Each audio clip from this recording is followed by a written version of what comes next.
ব্যারাকপুরের Satish lens session photo expo 2025 global photography lens session অনুষ্ঠিত হলো।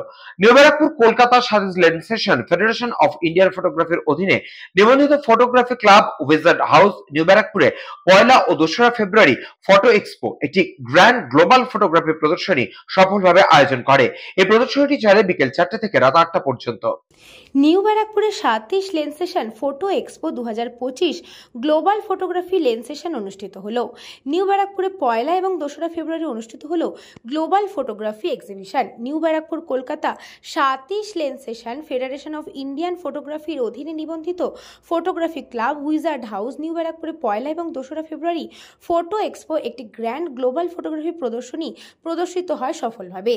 বিকেল 4টে থেকে রাত 8টা পর্যন্ত এই প্রদর্শনীতে 172টি ফটোগ্রাফ রয়েছে, যেখানে ভারত, সুইডেন, ইংল্যান্ড, চেক প্রজাতন্ত্র, অস্ট্রেলিয়া এবং ফিলিপিনের 66 জন পেশাদার ফটোগ্রাফার এবং 21 জন প্রতিভাবান জুনিয়র ফটোগ্রাফারদের কাজ দেখানো হয়েছে। এই ইভেন্টটি বিশ্বব্যাপী ফটোগ্রাফিক প্রতিভাকে একত্রিত করে, লেন্সের মাধ্যমে সৃজনশীলতা এবং সাংস্কৃতিক বিনিময় উদযাপন করে। Open colour, open mono, model এবং মেকআপ বিভাগের শীর্ষে প্রতিভাকে পুরস্কৃত করে। ইভেন্টের অংশ হিসেবে একটি মর্যাদাপূর্ণ ফটোগ্রাফি প্রতিযোগিতা অনুষ্ঠিত হয়। চলে ফটো আড্ডা এবং ফ্যাশন ডিজাইনের ম্যাগাজিন উদ্বোধন হয়। উপরোক্ত অসামান্য আবেদনের জন্য 15টি বিশেষ পুরস্কার প্রদান করা হয়েছে। এই গ্লোবাল ফটোগ্রাফি এক্সিবিশনে যারা ফোনে ফটো তুলেছেন তাদের ফটো প্রদর্শিত হয়েছে।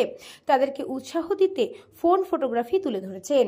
আসলে আমি ভীষণ আনন্দিত যে আমাদের ফটো এক্সপো 25 এবং যেটা আমাদের কি বলে সাতি লেন্স সেশনের উদ্যোগে এবং তার সঙ্গে আমার জেলা সেক্রেটারি ফটো 24 পরগনাস নর্থ যে ফটো অ্যাসোসিয়েশন তার প্রেসিডেন্ট এরা সব রয়েছেন এবং আরও বিশিষ্ট ফটো জার্নালিস্ট, ফটো আর্টিস্ট এরা সবাই ছিলেন আজকের অনুষ্ঠানে। আমি যেটা আমাকে ভালো লাগলো যে আমি উদ্বোধন করতে পেরে খুব খুশি হলাম এবং আমি যেটা মনে করি যে আমাদের ফটোগ্রাফি এখন এমন একটা জায়গায় পৌঁছে গেছে। একটা সময় আমরা যখন কলেজে পড়ি, যেহেতু আর্ট কলেজে আর্টিস্টদের সঙ্গে ফটোগ্রাফি একটা আত্মিক যোগ আছে, যেটা প্রয়োজন হয় বিষয়টার আঙ্গিকতার জায়গা থেকে, কিন্তু যেটা মনে হয় যে আজকে বোধহয় সবার হাতে এই আমাদের যে মোবাইল স্মার্টফোন যেটা, তার ফলে আমরা যত খুশি যেমন খুশি যেভাবে খুশি ছবি তুলে যাই। এবং আমার একটা জিনিস খুব মনে হয়, আমি যদি 200টা ছবি তুলি, 1-2 ছবি বোধহয় তার থেকে কোনো না কোনোভাবে চাই না চাই একটা দাঁড়িয়ে যায়। সেটা দিয়ে কিন্তু সত্যিকারের যে ফটোগ্রাফির শিক্ষার যে জায়গাটা ছিল, সেই বেনু সেন তার কাছে আমরা সেই সময় শিখেছি ব্ল্যাক অ্যান্ড হোয়াইট একটা 12টা ফিল্মের রিল দিয়ে। সে সাংঘাতিক একটা ব্যাপার ছিল যে কিভাবে ফটোগ্রাফি খরচা তোলা যাবে। আজকে সেটা নেই।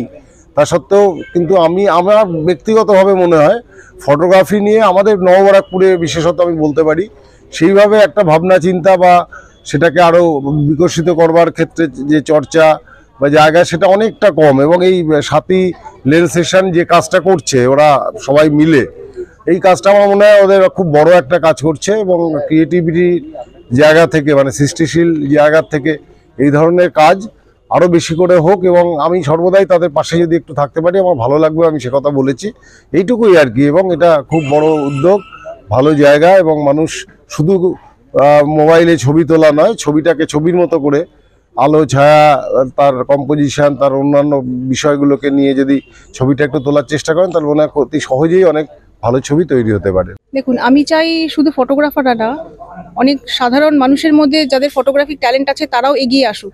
এই কারণেই আমার এই উদ্যোগ বলতে পারেন। মানে আমাদের এখানে ফটোগ্রাফার নয় অথচ ফটো তুলতে ভালোবাসেন, ভালো ফটো তোলেন, ফ্রেম সেন্স আছে, অথচ এডিটিং জানেন না, এরকম প্রচুর ছবি পড়েছে যেগুলো আমি নিজের দায়িত্বে এডিটিং করে জাজমেন্টে পাঠিয়েছি। তাদের থেকেও প্রাইজ বেরিয়েছে। মানে আমি চাই আরও সাধারণ মানুষ ফটোগ্রাফির দিকে এগিয়ে আসুক। শুধু মানে মোবাইল ধরলেই যে ফটো হয় না, তার পেছনে যে অনেক পরিশ্রম লাগে, সেই ধারণাটা ওদের মধ্যে আমি ঢোকাতে চাই। আরও মানুষ এগিয়ে আসুক ফটোগ্রাফির দিকে। ব্যুরো রিপোর্ট, নিউজ বঙ্গ টাইম।